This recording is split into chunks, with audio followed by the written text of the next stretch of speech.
ಮ್ಯಾಗಿಂದ drone ಬಿಡಾತಿದ್ರಲ್ವಾ ಅವ್ರು, ಆ ಸಂದರ್ಭದಾಗ ಅವ್ರು ಪಟ ಅನೌನ್ಸ್ ಮಾಡಿಬಿಡ್ತಿದ್ರಿ, ನೀವು ಕೆಳಗೆ ಬಂದುಬಿಡ್ರಿ, ಲೈಟ್ ಕಳೆದ ಏನು ಕರೆಂಟು ಹಚ್ಚಂಗಿಲ್ಲ, ಏನು ಟಾರ್ಚು ಆನ್ ಮಾಡೋಂಗಿಲ್ಲ, ಒಟ್ಟು ಕೆಳಗೆ ಬಂದುಬಿಡ್ರಿ.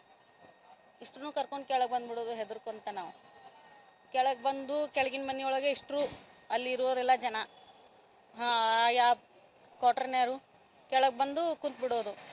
ಅವ್ರು ಇದನ್ನು ಮಾಡೋ ಮಟ ಅವ್ರು ರಾತ್ರೆಲ್ಲ ಹಾಗೆ ನಡೆಯೋದು. ನಮ್ಮ ಮನೆಯವ್ರಿಗೆ ಕಾಲ್ ಇಲ್ಲ, ಏನಿಲ್ಲ, ಎಲ್ಲ ಕಟ್ ಕನೆಕ್ಷನ್.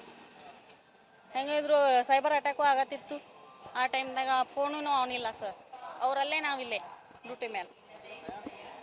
ಭಯ ಇದೆ ಸರ್, ಯಾಕಿಲ್ಲ, ಫುಲ್ ಭಯ ಇದೆ. ಅಲ್ಲಿ ಹೇಳೋಕ್ಕಾಗಲ್ಲ, ಅದು ಕಷ್ಟ ಇದೆ ಸರ್. ಆದರೆ ಅವ್ರಿಗೆ ಕಷ್ಟ ಇದೆ. ಈಗ ಅವರು ಇದನ್ನು ಮಾಡಬೇಕು, ಹಗಲು ರಾತ್ರಿ ನಿದ್ದೆನೂ ಇಲ್ಲ, ಆ ನಮ್ಮನೆ ಇದನ್ನು ಮಾಡ್ತಿದ್ದಾರೆ ನಮ್ಮ ಆರ್ಮಿ ಇದ್ರೊಳು.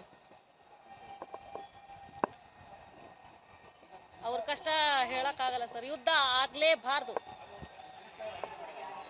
ಸೀಸ್ಫೈರ್ ಆದರೂ ಅವ್ರು ಬಿಡ್ತಾ ಇಲ್ಲ ಅಂದರೆ ಏನು ಕೇಳಕ್ಕೆ ಬರೋಲ್ಲ. ಆದರೆ ಆಗಲೇಬಾರ್ದು ಯುದ್ಧ ಸರ್ ಅಂತ ನಾವು ಹೇಳ್ತೀವಿ ಅಷ್ಟೇ. ಯಾಕಂದ್ರೆ ನಮ್ಮ ಆರ್ಮಿ ಇದ್ರೊಳಗೆ ಭಾಳ ಕಷ್ಟ ಇದೆ, ಅವ್ರಿಗೆ ಭಾಳ ಹೈರಾಣ ಆಕೈತಿ. ಆಗಲೇಬಾರ್ದು ಅನ್ಕೋತೀವಿ ನಾವು.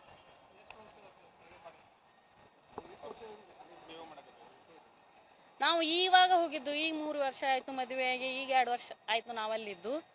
ಆದರೂ ನಾವು ನಡಕ್ಕೆ 1 ವರ್ಷ ಇಲ್ಲ, 1 ವರ್ಷ ಅಷ್ಟೇ ಇದ್ದಿದ್ದು. ಈಗ ಹೋಗಿ 1 ತಿಂಗಳಾಗಿತ್ತು ನಾವಲ್ಲಿ. ಅವ್ರು 10 ವರ್ಷ ಆಯ್ತು ರೀ ಸರ್ವಿಸ್ ಮಾಡೋದು. ಹೆಮ್ಮೆ ಇದೆ, ಕಾವಲುಗಾರ ಅದಾರು, ಇಲ್ಲ ಅನ್ನಂಗಿಲ್ಲ. ಆದ್ರೇನು ಭಯ ಇದೆ ಅಲ್ವಾ ಅವ್ರದ್ದು ಜೀವ ಅಂತ ಹೇಳಿ ಅಷ್ಟೇ ಸರ್. ಅವರು ಕ್ಲಾಸ್ ನಾಯಕಿದ್ದಾರೆ ಸರ್.